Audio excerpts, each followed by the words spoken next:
I'm Dr. Kelly Brogan. You may know me as a New York Times bestselling author of a book with an exploding pill on the cover, renegade psychiatrist, pole dancer, or honorary member of the Disinformation Dozen. What can I say? I'm a born provocateur. I've spent most of my recent life exposing deceptions, connecting dots, and discovering the secret places my inner victim is still waiting to be liberated. And now I feel called to help you reclaim all of your parts, your health, your sexuality, your power, and your expression, so that you can finally truly own yourself. I want to ignite in you that inner knowing and the pulsing vitality that lives beneath your disempowerment, disconnection, and resentment, so that you can audaciously, courageously, and playfully alchemize your struggle into the specific pleasure of who you are. This is Reclamation Radio. Hi, and welcome back to Reclamation Radio. I am Dr. Kelly Brogan, and I am welcoming back the one, the only Mama Gena. I am so excited. I just adore you, and I'm so excited to have this conversation because I feel like it's an important one. I feel like even this moment that we're creating together is going to expand the permission field for the women who are listening to get real with themselves about where they are in their lives, especially if you are an entrepreneur, if you're a girl boss, if you are a hustler, if you have been making your beautiful mark on the world. And there are so many things that you and I can talk about, Regena. Today, though, we decided to focus on the subject of burnout and specifically how it manifests for women who are pursuing their passions and their dreams. So I wanted to start off, if we could, with just a sort of overview of your career, like of your life as a woman who is influencing, impacting, contributing to the story of what it is to be a woman and like what that's looked like. I know a lot about your trajectory, and I know many do who are listening. But as you look back over the journey, like how would you describe what it's been like? Okay, I'm going to answer that. But first, I just want to say I'm so fucking thrilled to be on this podcast with you. And my deepest hope, first of all, is that everyone who is listening to it, that it will strike that chord at exactly the right time to be that kind of like bell that will invite expansion into a level of self-trust, self-love, self-care that is each woman's right, each woman's birthright, as much as pleasure is each woman's birthright. And I'm grateful for you for all the tracks you've laid. And I want to make sure that we talk about that, how we've intersected this time. And I'm grateful to just have you as a sister on this path. So let's say, like I'm sure many of your listeners are pioneers of some form or another. Either you have an idea you're giving birth to, or a mission, or you feel that there's something even greater for you that you want to live into as a woman. And it's such a time for that. And that was certainly the case for me when I began. I had a lot of abuse patterns in my childhood, like violence in my home, that impacted me from the time I was a baby. But I didn't realize it because it was just home. So somehow I got it in my head and into my imagination that it was mine to set this right in my lifetime. And once I learned about, I had a relationship with the goddess from the time I was a little girl. I think probably as a result of the abuse that my imagination opened up to include the potential for a divine feminine that was always very present in my lifetime. I was always thinking, somewhere on this planet, she must be celebrated and I will find her. But of course, that was not the case. But I eventually found my way through connecting with pleasure, literally for the very first time when I was about 30, where I was like, oh, sensuality and pleasure is what is going to restore the feminine. And as soon as I felt that and experienced that, I was like, okay, that's my job. That's my task. Like I have got to tell every woman that within her is a drop of divinity. And that's where the divine feminine has been hiding inside of every single woman. And she can only connect to that divinity when she experiences pleasure in her body. And of course, we're not taught that. We're taught to take care of our husbands, our fathers, our family, our bosses. We're told to work late and get there early, and our kids, but we're never taught to connect to pleasure ourselves. And so once I made that little connection within my body, I was like, oh shit, this is the most pivotal key. And I've got to do something about this with my life.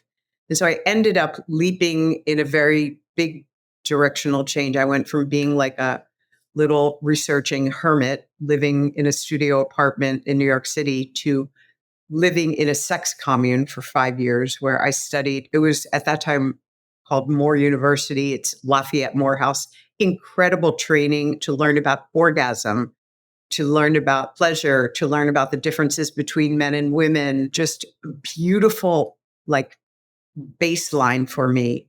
And when I left that school and that community and eventually had my daughter, Maggie, I thought I must do something to awaken this on behalf of women. And that's been my career trajectory for the past 30 years of starting the School of Womanly Arts in my living room because I wanted to make sure that I was contributing to making the world a place that could handle who and what a woman is. And I knew that I had to start with women because women are the ultimate leaders in the directional changes of our culture. And we are the greatest untapped natural resource on this planet. It was up to us to give voice to the daily requirements of the care and feeding of the feminine and an understanding of the feminine body and how it differs from the masculine and how we can step fully into our voice and our presence and our power and our surrender and our partnerships and our leadership, whatever that is for every woman. So the school started with a handful of women in my living room and then grew to thousands and thousands, where I've literally taught over 80,000 women. And my books have, hundreds of thousands of copies have been sold. So I warriored up like a badass, powerful bitch and went on a spree to liberate the masses. And I did that. Yes, you did.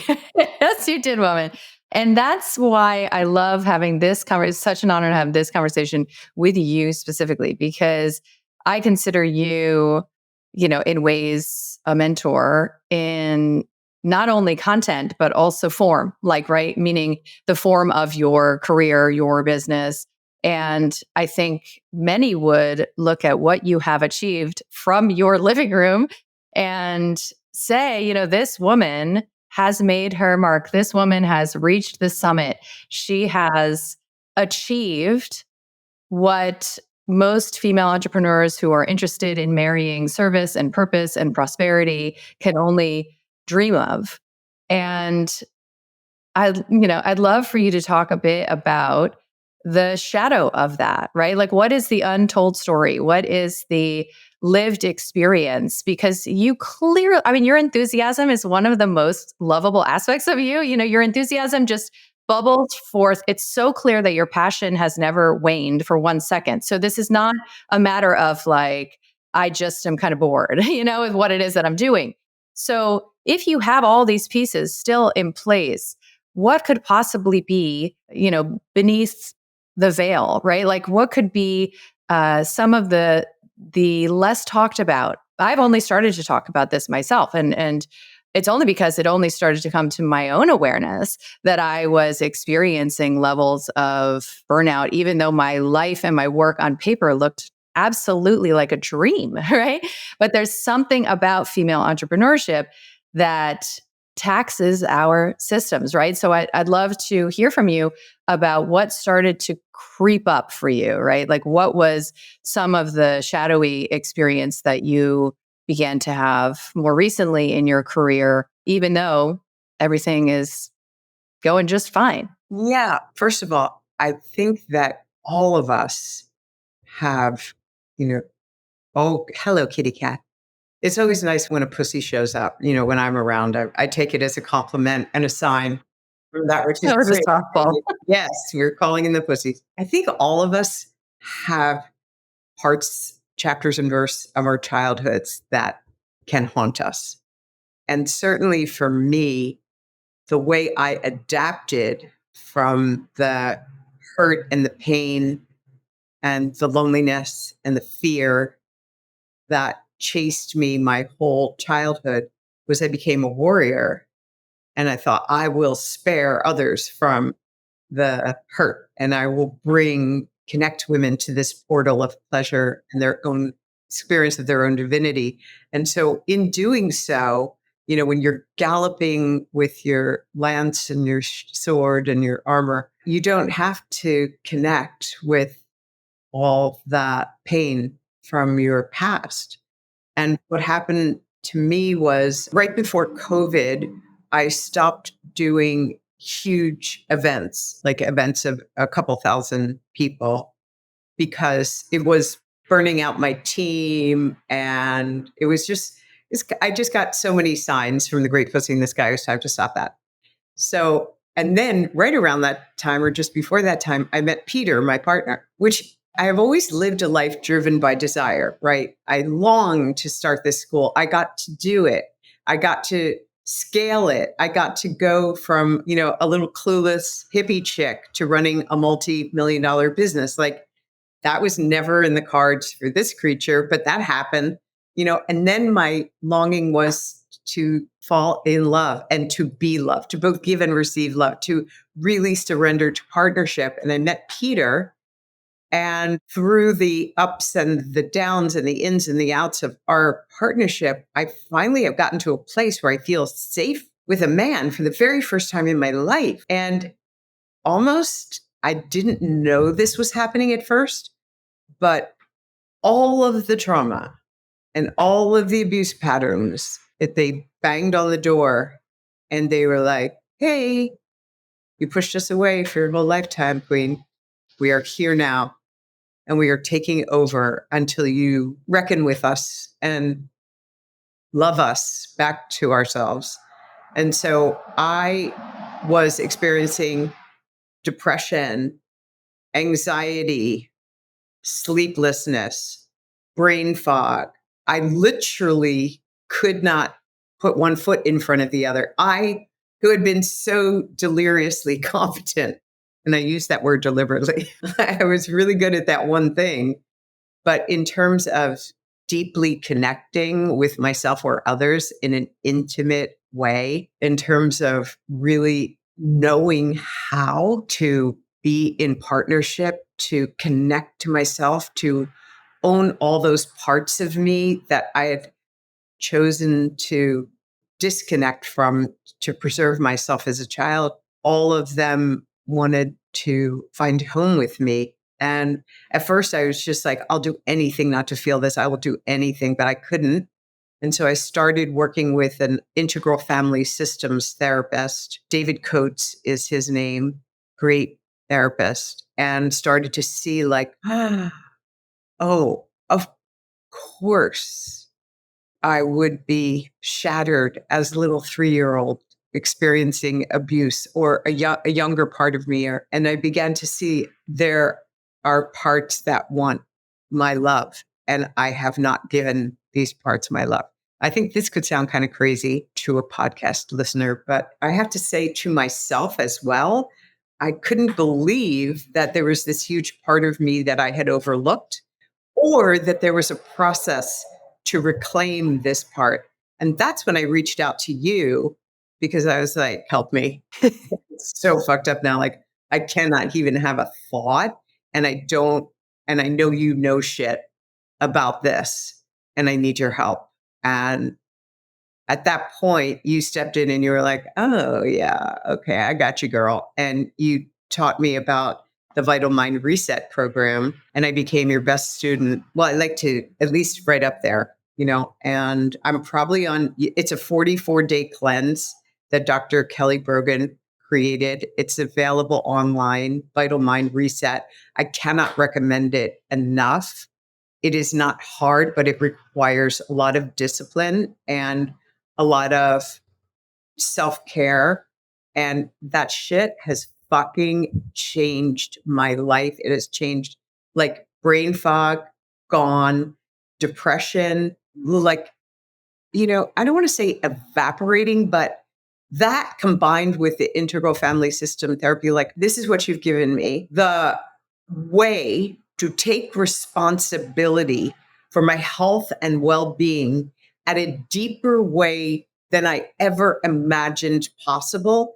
And I don't think there's a better gift that you could give anyone, man or woman, but more access to ownership of oneself, one's decisions, one's ability to reckon with the human being that they are, and take ownership of our lives a more powerful way.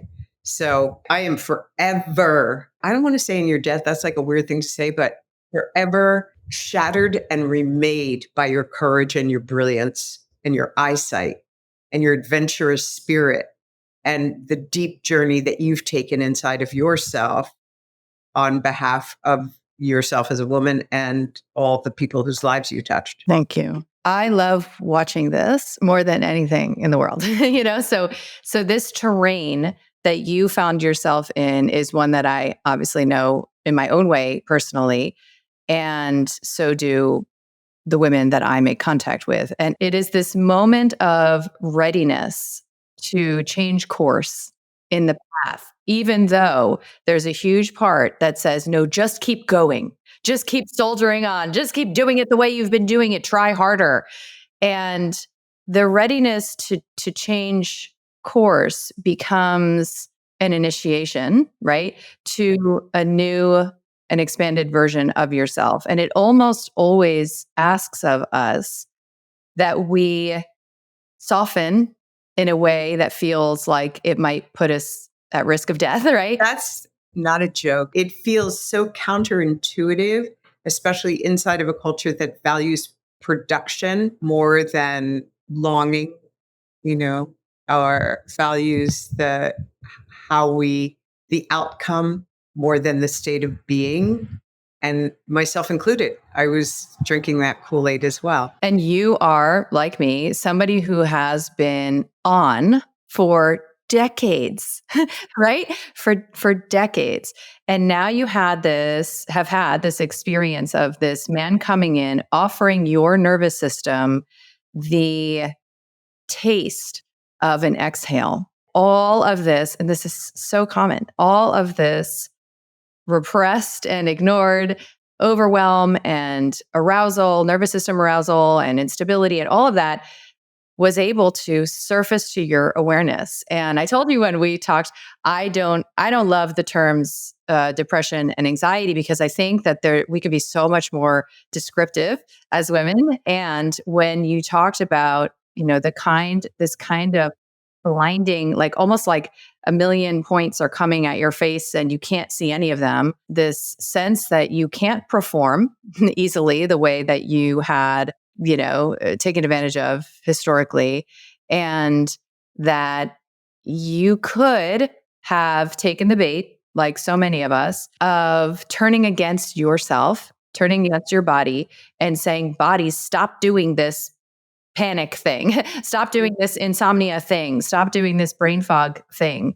And the reframe, which you were completely ready to embrace, was, this is an initiation to my next chapter. I mean, if there is like an awe-inspiring thing for me to witness, it's you as you lead the way, just being yourself for so many of us in an earlier phase of life. Of course, it requires an initiation, right? Like, of course, it requires that you hang on a hook the aspects of your identity that are not coming with you in this, if we want to call it, we were talking earlier, like a crone phase, right? If we want to look at you as wisdom keeper and as somebody who demonstrates to women that surrender is actually an untapped power, that we have. It's just another flavor. And it turns out that at a certain point, you may be invited to explore that, but it requires that your nervous system be ready to hold the vulnerability, right? Because otherwise we'll just seize up and protect ourselves against it. So I wonder, because I think about this all the time. You are a leader in the feminine embodiment space. That's how I think of you. And I have observed that empowered health, consciousness, and this kind of radical responsibility in the form of lifestyle medicine is a bit of a blind spot often, right? So I wonder if you could speak to like what are the dots that you've connected now, and why do you think they might have been hard to connect? Like, why do you think you might have been somebody who could have turned against yourself and said, I love you, body. Your experience of pleasure is so important. But if you do things I don't want you to do, then I'll be recruiting a doctor to subdue you. You could have gone that route, because if you're not focused on this the way I have been obsessively for, 15 years, then it's easy to take the bait. Right. So what do you think about that blind spot in your community, meaning collegially, like the community of feminine embodiment leaders and speakers and teachers? For me, I didn't realize how much of my programming as a rescuer, I think gurus or leaders, we're all so fucked up, basically. Like the most fucked up. Like, why would we do these crazy things? Like, create big movements and see changes if there wasn't some kind of something we were fleeing from. In my case, I was fleeing from this historic abuse patterning in my family that I experienced from the time I was a baby. So I just was it was a way for me to escape. But on my pathway of discovery in my research and exploration of, how to heal both myself and the larger culture, I encountered sort of self-taught and researched ancient goddess traditions because, prior to 5,000 years ago was the divine feminine that was worshipped alongside the divine masculine. Like there was more indigenous cultures believe in the great mother, the divine feminine, or the goddess. And the philosophical perspective of that is quite different than all of the masculine patriarchal religions, which are primarily that there is a right and a wrong. And if you are wrong, you can redeem yourself or, sin and you have to repent and so forth. Like there duality in those religions. And the divine feminine, which, we were worshiping the divine feminine for tens of thousands of years prior to patriarchy. And that perspective was that there was holy in everything. There was sacred in everything. That when the day is gorgeous and sunny, that is as sacred a day as when it's torrential rain and downpour, that there each is a face of the divine. And this perspective penetrated me and shifted me and impacted the way that I created my curriculum, because I started to notice that the nature of the feminine, just like a mother loves every single drop of every single one of her babies. And, there's nothing that that child could do that would stop that love. And that's different than the patriarchal religions. And so I began to extend that in my work and recognize that it was when a woman could connect to her erotic nature, that connection could allow her to find the perfection within herself, no matter what was going on in her life. If she was failing in her career according to her standards, if she could connect to her sacred sensual, she could see that she was on the path to the next adventure, that this was neither good or bad. It was what was remaking her into what was unfolding for her next. So part of my curriculum, I called it the courtesan's journey, because courtesans were women probably from the 14th through the 19th century who played with this living eros in their lifetime that allowed them to transcend the culture that they lived in a very potent way. And I thought, well, that learning transposed to now could be quite useful. So in creating that particular curriculum, I was able to both learn myself and to teach a woman that instead of looking at her divorce as wrong, she could look at it as if it was absolutely perfect and the right next step for preparing her for her unfolding and ever expanding life and the way she was going to impact others in the world. And watching a woman shift from finding herself wrong or finding her body wrong or finding her aging wrong or finding her weight wrong to falling in love with who she was and the potency of that transformation, I was like, whoa, this is profound. And then for me personally, I realized after I met Peter and after I ground to a halt with my depression, and that you don't like calling depression, but that is the fuck's truth. That's where I was. I was like, I cannot find the perfection in that. I cannot. I will do anything. I just like, give me whatever that is, a Prozac, a Valium. I'll take anything not to feel this. And that's why I called you, because I thought if anyone could show me the perfection in anxiety, in depression, in sleeplessness, it could possibly be you. Because I could not take my own work into this piece of my existence on my own. I needed your sisterhood. I needed the fact that you had been down those roads before. I needed to know that there were deeper ways of taking responsibility for myself, for my life, for my choices than I had considered or comprehended. I needed your sisterhood and your work. So I'm really grateful because then you taught me, like, oh shit, it's like, it starts with what I put in my mouth.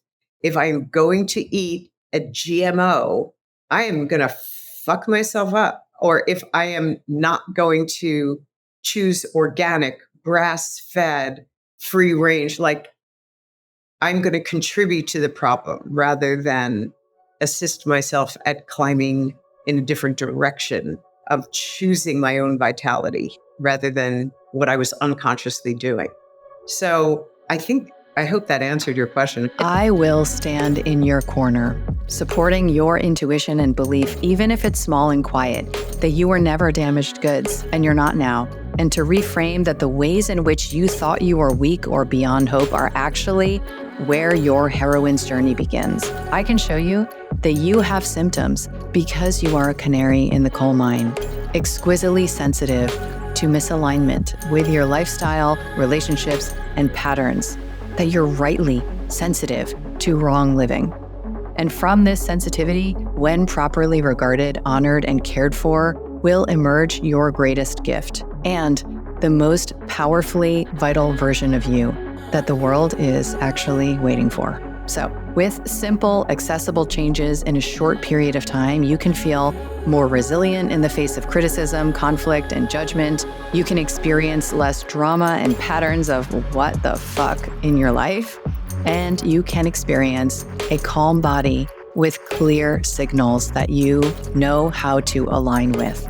So if you're interested in the last health program you'll ever do, sign up for a consultation to find out how we can help you change your story about health and walk away from symptoms, medications, and diagnoses for good. You can book at kellybroganmd.com/consult or at the link in show notes. It's such a beautiful and relatable and inspirational answer, because I find this blind spot is where so much of our power as women lies, right? Because of course, if we are saying no to ourselves and recruiting a system to triangulate against ourselves, you are in that childhood pattern. I'm broken. Something's wrong with me. I need help not being me, right? Somebody make this experience of who it is that I am, mood-wise, behaviorally, cognitively, let alone other physical symptoms, just go away. And so it's a nihilistic impulse and it's so normalized that we don't even notice it. And it's not to say that it's wrong. Of course, it's simply just the case that at a certain point in your heroine's journey, you may come to the fork in the road that says, are you going to really stay with yourself this time? That reframe, you were so available for it. And I think it's because you've already been teaching this in 100 other ways.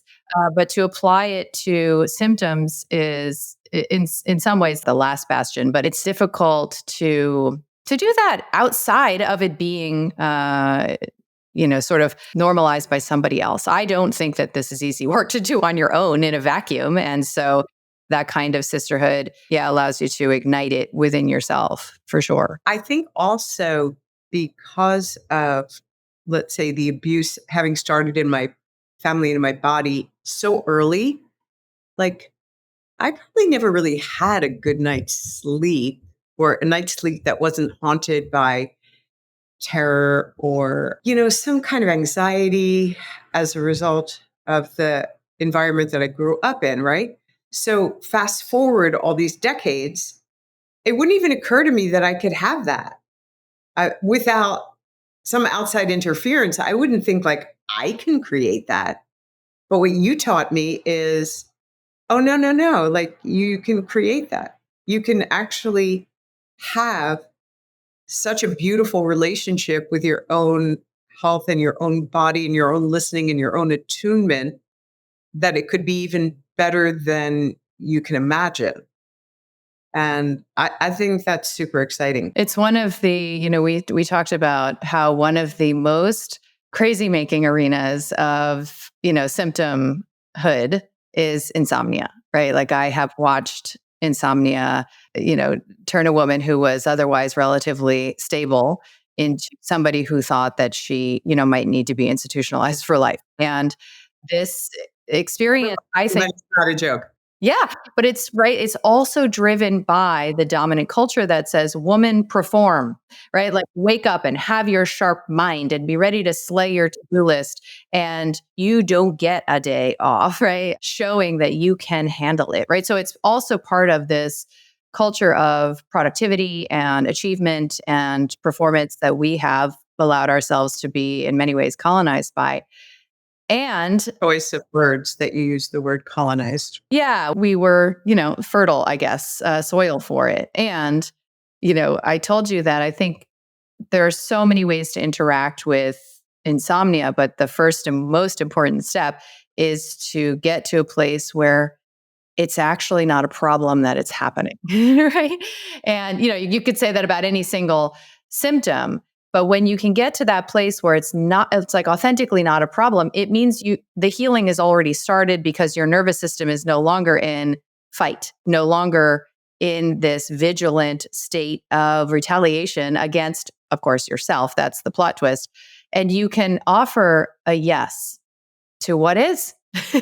And from that yes, which is, your entire body of work is the yes, right? It's like all about this yes to ourselves. But that yes also can track in and through these unwanted symptomatic experiences. And it turns out that that's actually the sea change that allows for your system start to exhale. It's very difficult to find, I think, even holistic or functional medicine approaches that don't make symptoms a problem, right? Because even if you're throwing supplements at it or, working with different kinds of modalities, sometimes the underlying message is, can't wait till this shit goes away. Like, but if you were to relate to your symptoms as information, right? Like from you to you about you, and also as like necessary, right? There's a part of you that believes that this symptom is totally necessary or it wouldn't be manufactured. That shift is the beginning of a very different experience of maybe even the same symptom continuing, but it's a different perspective. And I watched you be able to very easily shift into that. And I can only imagine it's because you're very used to these concepts, right? You're very familiar with these concepts. Well, what was it that you talk a lot about your mentor, Dr. Nicholas Gonzalez? Was he the dude that brought this depth of ownership and responsibility to your work? Was he the one that? Yeah, it's a great question. So I met him in 2014, I believe. And this program, Vital Mind Reset, was essentially born in 2016. And I had already, through my own experience of resolving Hashimoto's thyroiditis, sort of crystallized the elements that I could find, substantial evidence for. And I could see, okay, this is how you create the conditions to send a nervous system a signal of safety so that it can regenerate on its own because your body doesn't make mistakes and she knows what she's doing. So you create the conditions. And when I met with him and began shadowing him and working with him, I had I don't know, it was a religious experience. It was like a spiritual infusion of faith, the depth of which I had not yet experienced. And it had specifically to do with the capacity that the body has to restore itself, to put into lasting remission whatever was, manifesting, and to regenerate. And I had to see it through his work where, for 27 years, he was working with otherwise terminal patients, who had everything from stage 4 cancers to neurodegenerative illnesses. And he was turning their cases around, not just for the short term, but for decades, right? So his outcomes were very long term. And I started to see, and he had taught me about this, that the faith is all, right? Like the belief is what actually gives way to the manifest outcome. And we know about that, right? From the placebo effect research and everything else. But I needed to bear witness to it directly. And I came away from my work with him with this unshakable allegiance, to the human body. I never, all these years since, I guess been a decade since, I have not experienced fear of the human body the way that we are trained by dominant culture to orient to ourselves. So, when you no longer live afraid that your symptoms are never going to go away, or they're going to get you, or they're going to take you down, or you're going to wake up one day with a lump here, or, or this your hair falling out, or insomnia that's going to last until your deathbed, or whatever it is that we tell ourselves when we take the bait of our own terror, right? Like our own childhood terror, it doesn't have anywhere to land in me now. And I have him to thank for that. And so I believe that I transmitted, what he, gave to me into this program. And of course, the notorious coffee enemas are, what he taught me. It's his method that he worked with for 27 years and, gave me permission to share in this walled garden of a program. And I know that, coffee enemas are now a bit in like pop culture, but he was absolutely one of the forefathers of that detox movement. And it's extraordinarily powerful. It's kind of all we need in many ways. I don't think there are enough inside of our culture yet, because I think they are so significant and so potent and so important. I mean, the detox is at 45 days, but why would I ever stop doing that? I told you it's only meant to be a month. You can stop, and you can start to reintroduce things. And I just think it's, it's awesome. If you want to keep on going, you can keep on going. Yeah. Like, let's say just in real life, do you still do it every day, or like once a week, or what's your schedule? Oh, I do enemas probably, I would say, like 4 times a month. Oh, okay. Something like All that. right. And his patients, who were dealing with very dramatic, hero and heroine's journeys home to themselves, they would do enemas every single day for the rest of their lives. And sometimes, in some cases, twice a day. So, in a lot of ways, the adaptation that I have made, where this is meant to be 1 month of your life, and then you tailor it, you tailor the diet, you tailor the detox and the contemplative practice, and whatever intuitively aligns with your sense of self-support, that's my version of it, I guess, because, his was really a bit more hardcore, if you will, and they're very powerful, and I've gotten so much feedback over the years from women around how they feel like, their calm energy, this, sense of lightness that they feel when they do these kinds of enemas, that it's funny because there's a lot of resistance, of course. Like, so many people are like, oh my God, I'll do the rest of it, but I'm not doing that part. That's just weird. And when you can move through that resistance, there's a lot to be experienced there. Yeah, great. Well, I'm grateful to him Yeah, for love that. so that I could have that in my life, because it's certainly transformative. That feels really good to hear. I wanted to, because I could pick your brain on this, and I'm sure we're going to be having future conversations about this as we both navigate in our own generational paths here. What it is to balance out our heart's yearning, for containment and for caretaking and for that exhale with the drive that has been installed in so many of us to have an impact, to influence, to inspire, especially in both of our cases, other women. But I wanted to ask you, because we talked a little bit about this, and I just feel like it's important to start to open up conversations about this, just about what you think your work habits, can I call it that, over the years, what they have done to interfere, if I could use that word, with your mothering, and maybe even, you're exploring now with your relationship, right? Because I've started to look at, like, wow, if I could whisper in my own ear, when my daughter was first born, a little something about prioritizing my career for those, let's say, first 3 years of her life, and then my second daughter as well. If I could have whispered something in my ear when I first got married and was just beginning my multi-decade workaholism trajectory, I might have just offered the possibility that there are challenges that are going to be encountered with imagining that you can have it all, and imagining that there is really any effective way or fulfilling way to balance a career with, let's say, marriage and motherhood.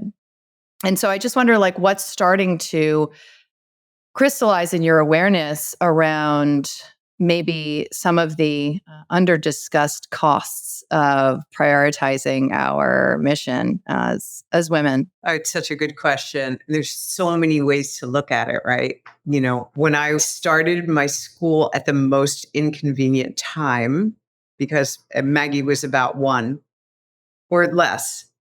Maggie was a few months old. And I felt this, like, having had a baby girl, I felt so connected to my ancestresses. Like, I am part of this lineage. And what am I doing to make sure that the world can handle who and what a woman is? Like, I have to start a school to make sure that women have the opportunity to connect with pleasure and to know of their perfection and their majesty. And so I had her on one knee and my laptop on the other. When she was really little, she would call me mommy.com. Like, It would be funny if it wasn't tragic. exactly. So she got to really witness up close, like, the cost of that. And right now, I think that what Maggie would love to do, Maggie has no interest in having a big career. She would love to have a partner that makes it possible for her to stay home and have babies and be present and create a household. Like, that's all she longs for. The pendulum swings. Yeah. Yeah. I could not have done it differently than I did it, because I was such a driven fury. I have worked my ass off in terms of years of therapy and working through, Maggie had an eating disorder for many years. Like, that's not a simple thing to move through, but we just, like, went to the mat with that, in all the ways, family therapy, individual therapy, group therapy, like every kind of work that you could do, to the point where she is so great now, and so emotionally intelligent, which, who knows, maybe if it had been a different kind of life, I don't know if she would have been so grounded and able to handle the challenges of life that are extraordinary for a young woman. But I definitely have, almost like a longing for times that I did not have with her, where I could have just been not due at my desk and simply could operate within her rhythms. And when we are together, like she just went back to London yesterday, I unplug completely from whatever I'm doing and we track together in the most beautiful way. And she's deeply appreciative of me in a way that she never, we had a lot more challenges during her growing up years. Let's say I feel like my life was not well balanced. Can a working woman with a huge passion have a well balanced life? I don't know. I don't know. The only thing I do know is that I'm not interested in having my life being driven by that now. Yeah. I want my life to be about learning how to be a magnificent partner to Peter, because I have a big learning curve there. I feel like he is helping me heal my difficulties with intimacy. And I also think that my warrior is helping him soar. So I think we're working together because he's such a champion of my vulnerability. And he's teaching me now how to stay connected and how to bring those parts of myself forward and how to surrender more and more to his direction and his guidance, which I was such a solo Mercenary, right? Yeah. Yeah. Yeah, I get it. Oh my God. It's so relatable.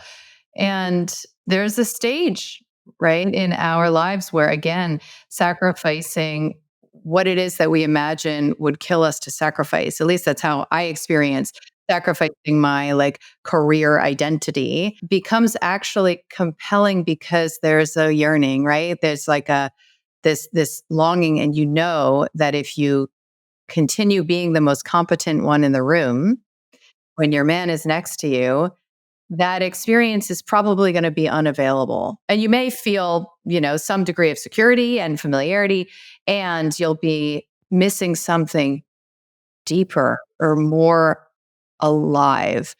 And I'm just, so inspired to hear you recognize this. And again, I think it's in the zeitgeist. I think kind of no matter where we are, those of us who are ready to consider the possibility that our experience of intimacy relationally is perhaps more where the fulfillment lies. Our priorities are readjusted, but there's a lot of unlearning. How goes it with your girls to see this shift happening with you?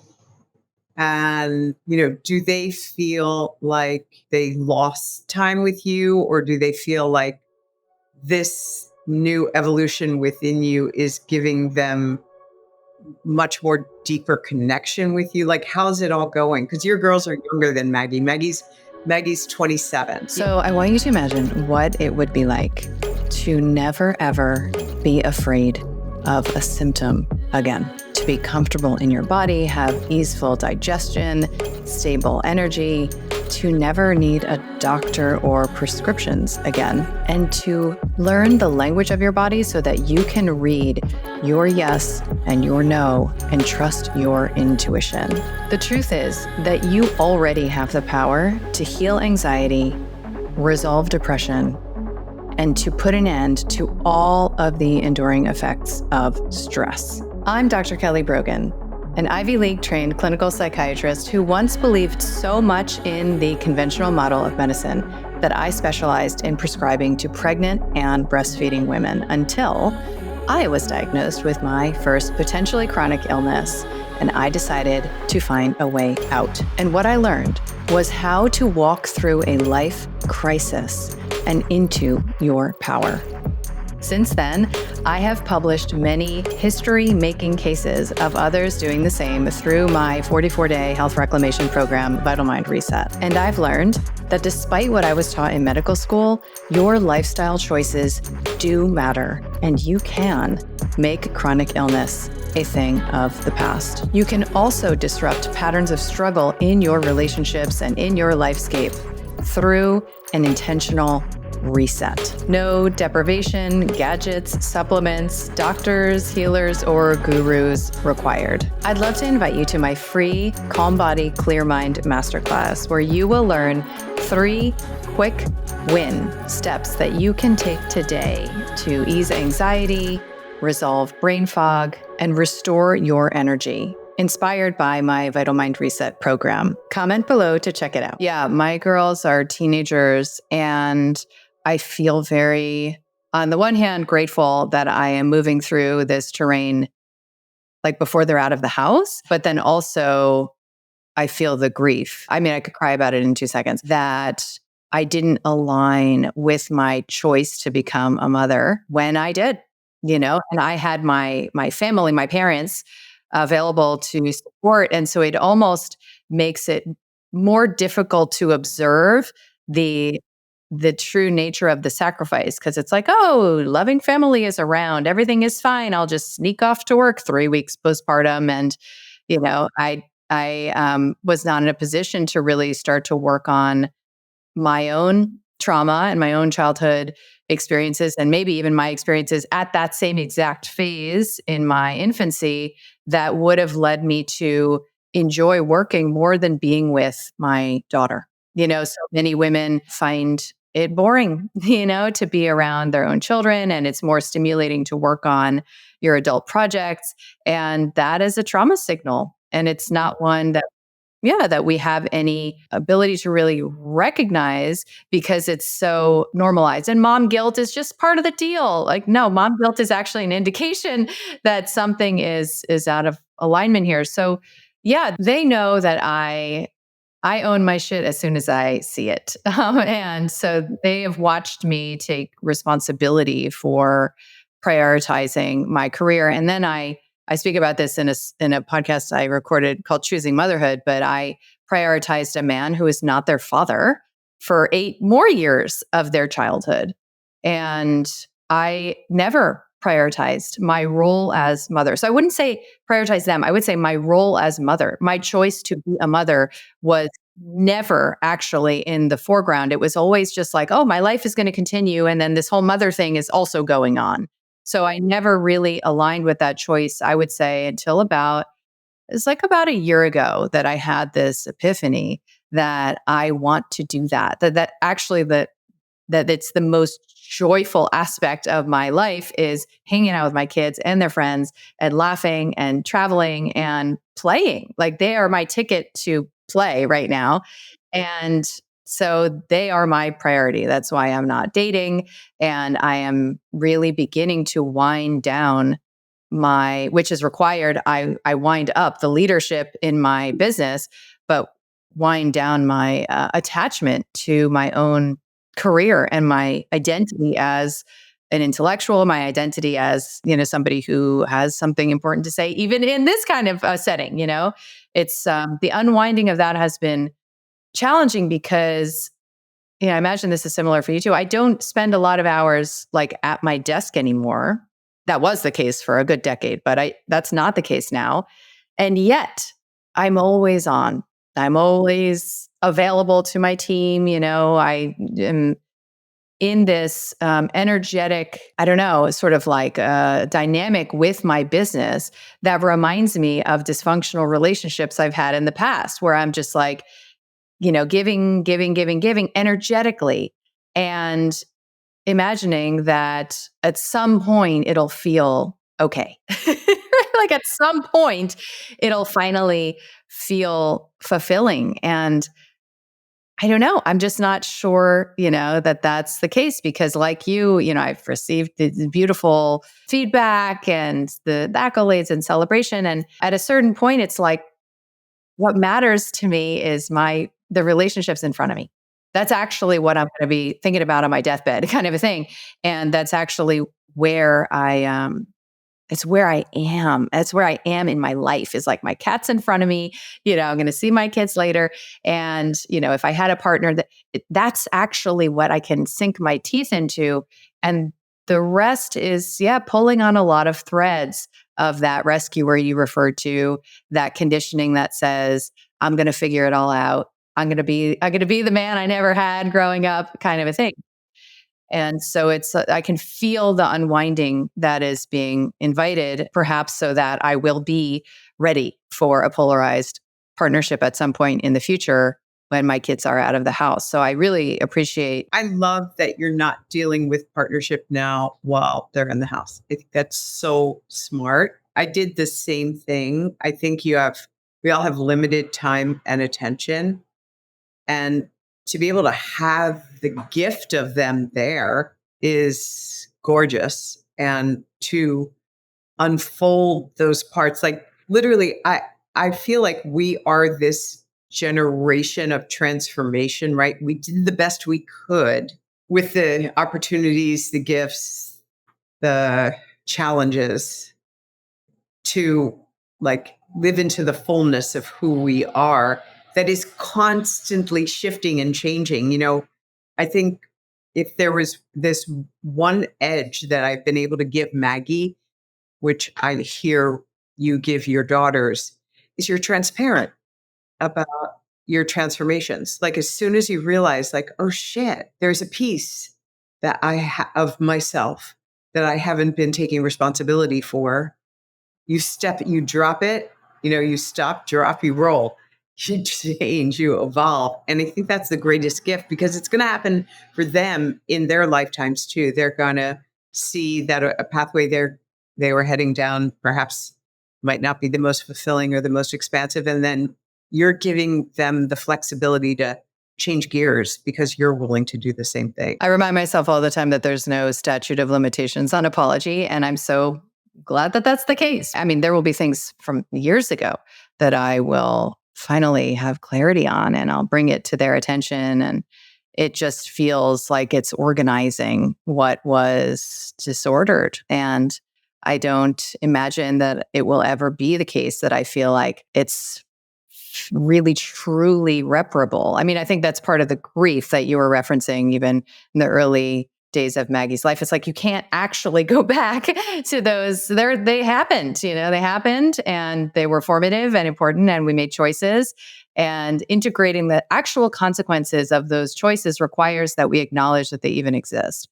And so that's sort of, kind of where I'm at. And I'm so grateful that you gave yourself this gift of a reset so that you can orient towards this next chapter of your experience and really model for us, what it looks like to allow for surrender and containment and leadership by your chosen man when you are a woman who can do it all herself, maybe even better, like that's the belief anyway, right? And that the elective surrender, right? The consensual surrender, the awareness that you can husband yourself and you have for, many years very effectively.